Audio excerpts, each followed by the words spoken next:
Hello, this is Amber Rain Davis. Welcome to my YouTube channel and blog at notableink.com. Today's card was inspired by Altenew Academy class with a twist, taught by Therese from Lost in Paper. We'll be using Altenew's Beautiful Day stamp set, the Strength Blooms stamp and die set, and Altenew's Build-A-Flower Magnolia stamp set. In addition to these stamp sets, we'll also be using Ruby Red and Desert Night crisp dye ink. We're going to start off by watercoloring a background panel today.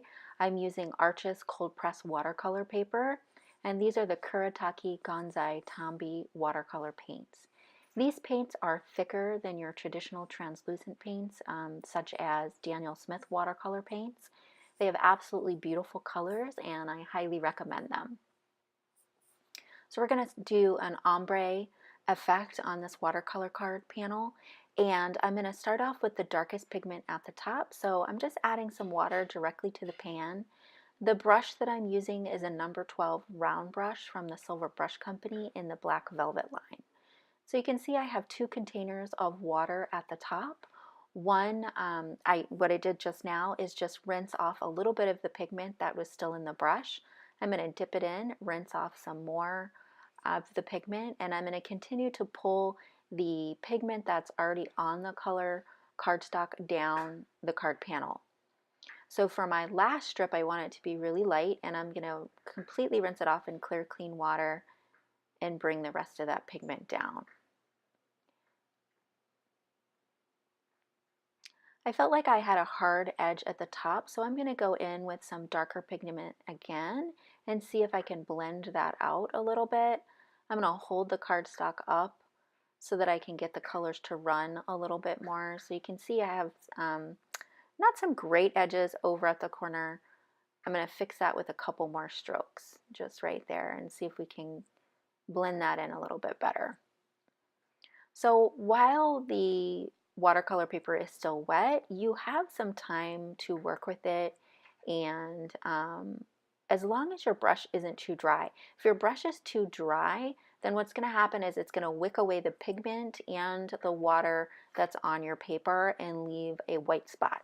So you want to make sure that the wetness of your brush is consistent throughout as you're working with the watercolor panel. So we're going to set this aside to dry.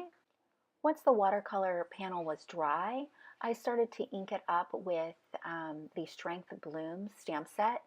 There are 4 layers to each of the flowers in the Strength Bloom set. This is actually the 3rd layer that I'm using, and I'm inking it up with Ruby Red. So the With a Twist class, it was all about doing something on your card that's unexpected.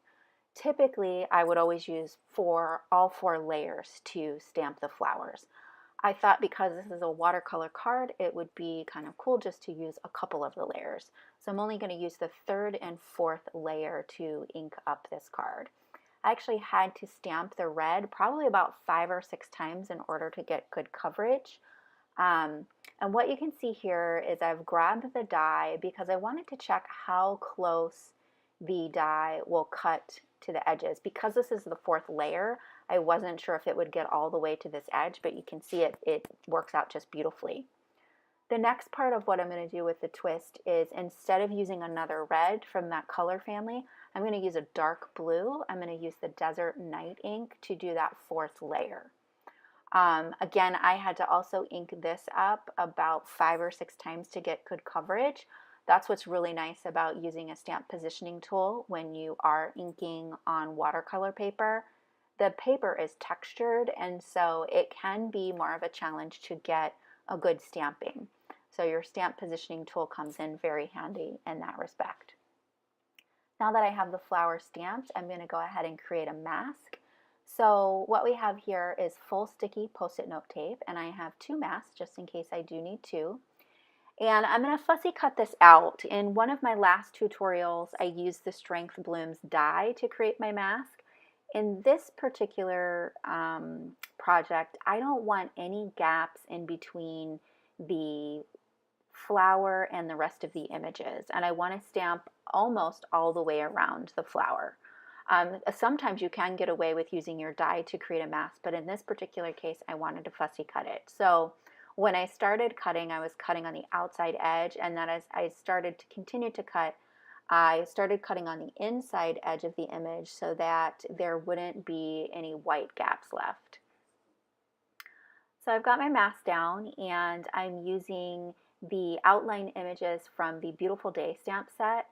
I am using VersaFine Black Onyx ink. This ink is amazing. Even on the watercolor cardstock, I only needed to stamp once. When you have fine detail stamps like this, you want to make sure that you don't press too hard on your stamp, because you could end up getting inconsistent lines. One of your stamps would be nice and fine, but if you use too much pressure on one of them, you could get a much thicker line, and it could look out of place in your arrangement. So you want to make sure that whatever type of pressure you're going to use, that you're consistent with it, but I would recommend light pressure when the lines of the stamp are very delicate.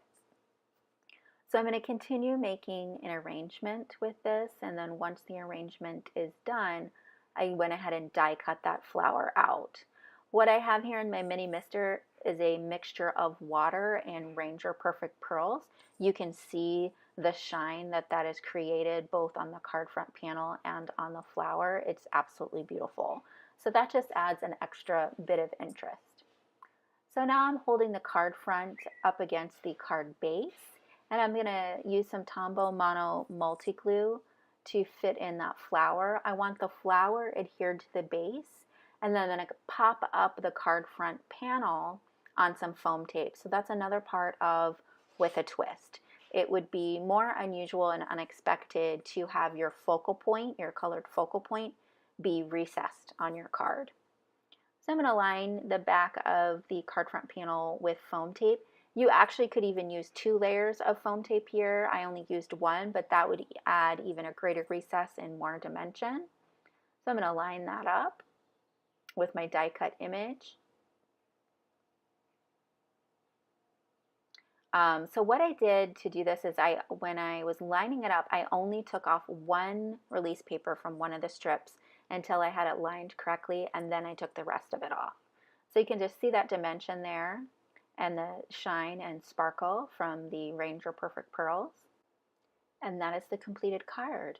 I hope you enjoyed today's tutorial. If you did, please hit the subscribe button and also subscribe to my blog at notableink.com. Thank you so much for stopping by, and have a great day.